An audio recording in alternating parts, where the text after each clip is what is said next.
Panasonic recently released the LUMIX S9, their lightest and smallest S-series camera yet. Packed full of impressive features such as a full-frame 24.2 megapixel sensor, industry-leading image stabilization technology, a free-angle rear screen, and 6K open-gate video, which gives you a wealth of possibilities for repurposing your content for whichever social media platform you require. We have a new file format that has been optimized for use with smartphones, real-time LUTs, as well as a dedicated LUT button, as well as the brand new LUMIX Lab app. It's also available in 4 colours, with this one being entitled Crimson Red, which I personally find a touch aggressive. You join me here today in Bristol, where I intend to put this compact wonder through its paces. It also gives my work colleagues a day in the office without me there, so frankly everybody wins. Anyway, I think this is going to be a fun one. Let's get on with it. So, the entire time I was recording that, this dude was giving me stink eye. Rude. So I'm going out with a camera and a lens, and I'm gonna get some pictures now. And some video. Let's do some key features actually when I'm finding some stuff.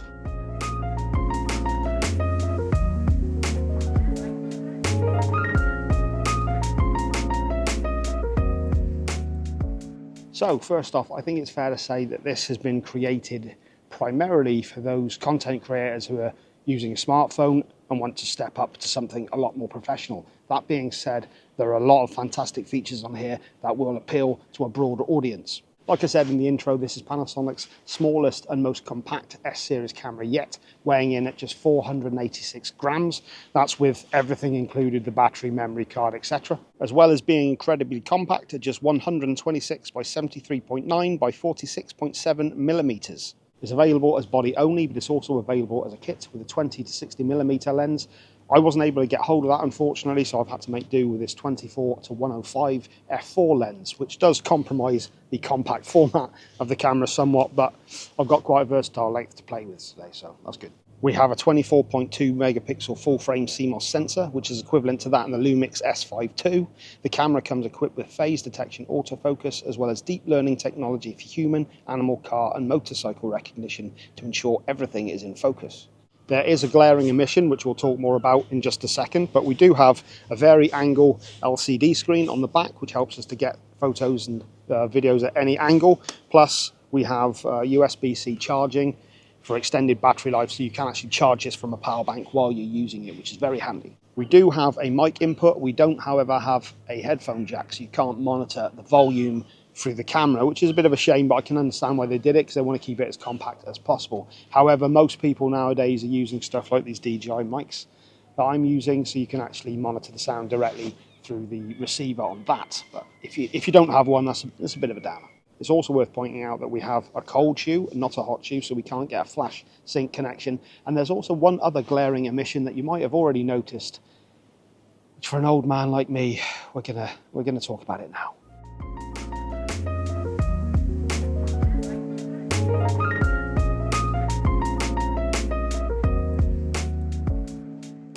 Yes, one of the things that it is lacking is a viewfinder, and as a man hurtling into his twilight years, I found this quite intimidating. That lack of that one less point of contact is going to make things that much more difficult when you're doing slower shutter speeds. However, we do have up to 6.5 stops of inbuilt image stabilization, and I've already managed to put that through its paces already today, and I'm very pleased to say that it works very well. I took an image earlier on, a close-up macro shot of a lock on a bridge. It's quite common here in Bristol, you've got to do it when you come here. Basically what I did it on a lower shutter speed, and you can see that the lock, the foreground is very much in focus, and people walking past are just slightly blurred, so you can really get some decent slow shutter speeds handheld using this. I was only able to get down to 1/6 of a second because it's too bright. I don't have an ND filter with me, so I couldn't do much more without it getting completely overexposed even at f22. But yeah, I thought that was a pretty good demonstration of the IBIS.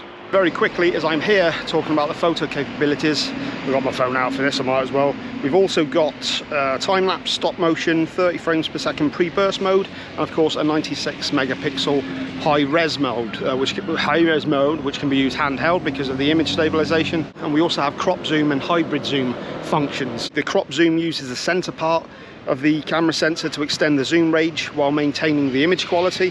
whereas the hybrid zoom function combines both optical and crop zoom to extend the focal length even further. I've got a 24-105mm lens with me today. I think I was able to get it up to 328mm with the crop zoom, which is pretty impressive to come out with a lens and just get that much more focal length on it. So definite advantages. So now I've got the crop zoom setting set. I'll show you this afterwards. So right here we've got an image taken at 105mm, which is the length of the lens, but then I can digitally zoom in and this gets me into 328mm. So that's quite a cool little feature there. With this 24-105mm lens, I was able to actually zoom into 328mm. So that's going to be pretty useful.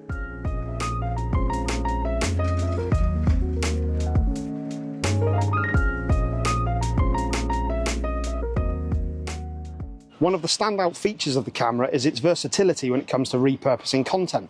I'm currently filming on the S9 now, and I'll explain exactly what I mean. This is thanks to open gate recording, which enables the full sensor when recording video. You can then crop to 16:9 for the likes of YouTube, or you've got extra headroom in which to crop vertically for the likes of Instagram or TikTok. We happen to have both of those accounts for Clifton cameras, so make sure that you go and give us a follow. Not only does this give you more headroom within the image, it's also recorded in 6K, so when you zoom in, you don't lose any resolution. But that's not all. The S9 features a new MP4 Lite file format, which has been optimized for smartphones. The files are around 41% smaller than MP4 files and can be transferred up to 1.7 times faster, depending on what you're using. All of this footage can then be easily transferred, edited and shared via the newly launched LUMIX Lab app. Nearly got tongue-tied there, and we're going to be talking about that in just a little bit.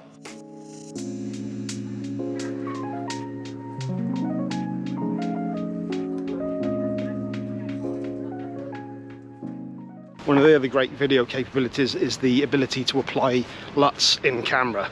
There are 3 that are already installed, sample ones, but you can download or make up your own ones. But let's go and try out some of those now. So this first one is using the first sample. All this is handheld as well, not that that says much. LUT number 2. LUT number 3. No LUT, so this is a flat profile. So I guess this is Vlog. Yes, this is Vlog, so this can be graded ourselves afterwards. Okay, so I was able to just get a couple of examples then of the built-in LUTs. So as I said earlier, we have 3 sample LUTs that are included with the camera. So I've got examples of each of those. Plus we have Vlog. So you can have that flat profile, so you can use that to then grade your own footage afterwards. However, you can store up to 39 LUTs, which are both, you can make up your own and store those, or you can go on the LUMIX Lab App Store, what am I on about? The LUMIX Lab app, and download some from other creators, etc. So yeah, there's a great deal of usage here. It's gone very shadowed. Ugh.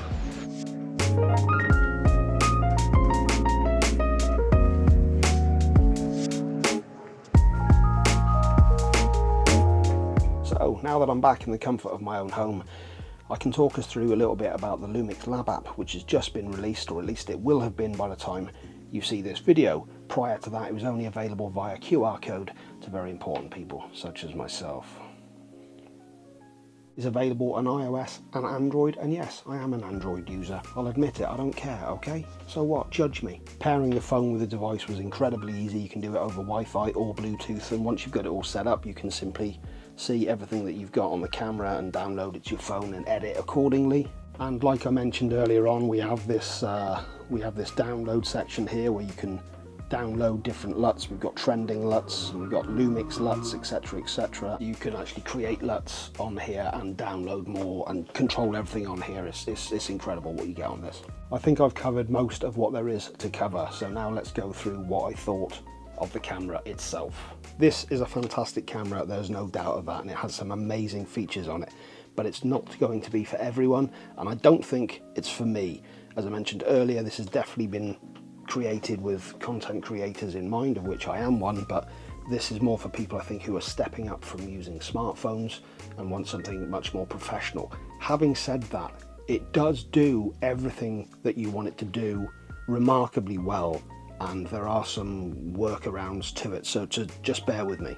Now, I personally love a viewfinder. As simple as that for me. There's just nothing like being able to look through the viewfinder. It makes me feel like a photographer. However, you do get used to things pretty quickly on this.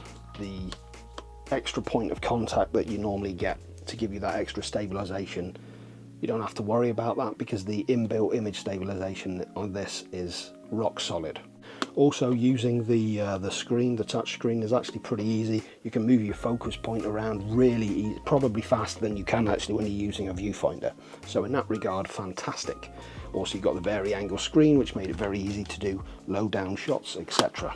However, I still like to have an EVF, but for anybody who's been using smartphones for their photography, they're not going to have any problems adapting to this at all. And like I said, it was actually pretty easy to adjust to after a while. There's no problem. The video features are just incredible. The open gate technology just gives you so much more room to play with the video in terms of repurposing it for whatever social media platform that you're using it on. The autofocus was no slouch either. It's got many different settings. You've got human, animal, I think it was motorcycle, and I think there was one other, I can't remember what it is off the top of my head now, but whatever you set it to, it really honed in on whatever was in front of it. Whenever there were people in the way, there was always a frame coming around them, locked on. Same with animals. It works well for a vlogging camera as well, though to be fair to the camera, I didn't do it justice having this big old lens on it. It would have been much better. I would have liked to have seen how I'd have gone on with this with a much more compact lens. This isn't,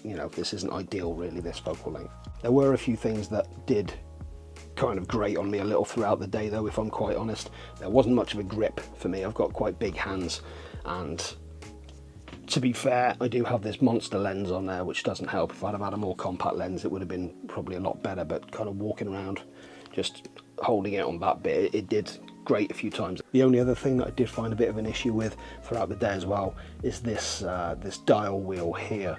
Now you can use this for dialing in your shutter speed, and as well as loads of other settings in the menu button. However, there were a few times I had everything set up. I had the image I wanted on the back of the screen. I went to take the shot, and sometimes I just accidentally graze it, and it would change the settings for me before I had a chance. It was only minor, and it only took a little bit to get back, but it was just one of those things. Could be just me being a clumsy oaf, which is frankly more than possible. You've got the autofocus button on the back, which was very handy indeed.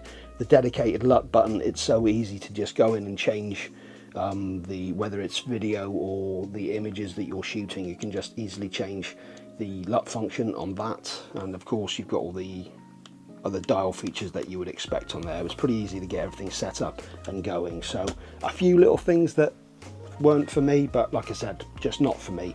For content creators looking to step up from a smartphone, etc., this is going to be a fantastic piece of kit for you to use. That being said, even if you aren't interested in the content creation side of things, the specs in this thing are still really impressive. So I wouldn't count it out. I mean, it is a great camera. I didn't have any issues with any of the imagery or the quality of what was being produced from it. Pretty outstanding piece of kit for such a compact camera. So my time with the S9 is done. If you do require more information, then I highly recommend that you click the links in the description to find out more. If you have made it this far into the video, consider dropping a like, because it really does help to boost the channel, and subscribe if you haven't already done so.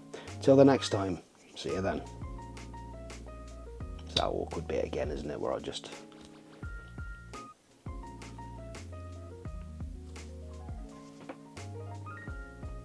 still there.